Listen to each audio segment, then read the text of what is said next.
काली बरावत। या देवी सर्वभूतेषु शक्तिरूपेण संस्थिता नमस्तस्यै नमस्तस्यै नमस्तस्यै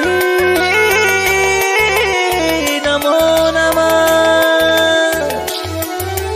सूरज के लौके लागल देखा ललैया आहो भाग्य घरे सबके आवता हरि मैया।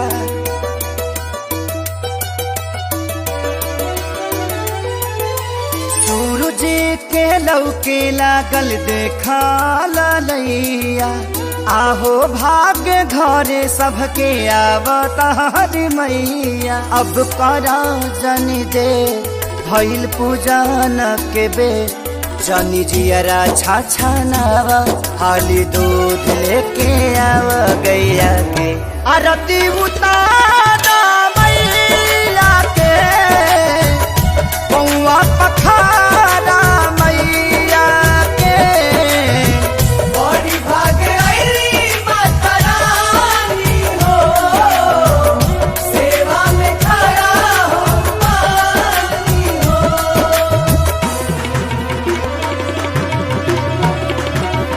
Presented by Adi Shakti Films.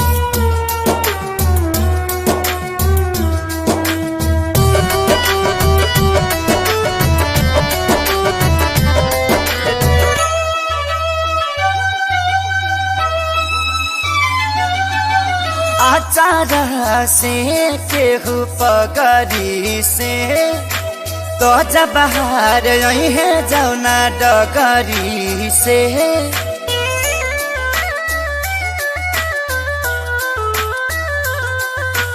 आचार से केहू पगरी से तो जब बाहर यही है जौना डगरी से। अरे सेवा में न कर कमी होके खूबसूरत मम्मी कहे से कि मैया सुकुवारी सुकुवारी सुकुवारी हई। अब करा जन दे भइल पूजन के बे मालिन के बोलाव अढ़ौल तू चढ़ाव पैया पे आरती उतारा मैया के पौआ पखारा मैया के। बड़ी भागे आईली माता रानी हो सेवा में खड़ा हो पानी हो।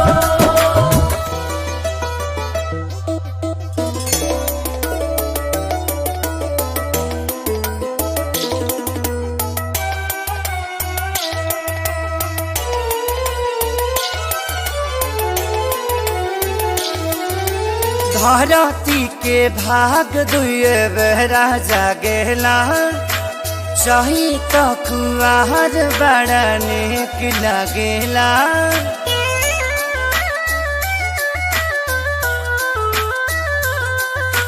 धरती के भाग दुए बेरा जागेला चाही तो कुआर बड़ा नेक लगेला।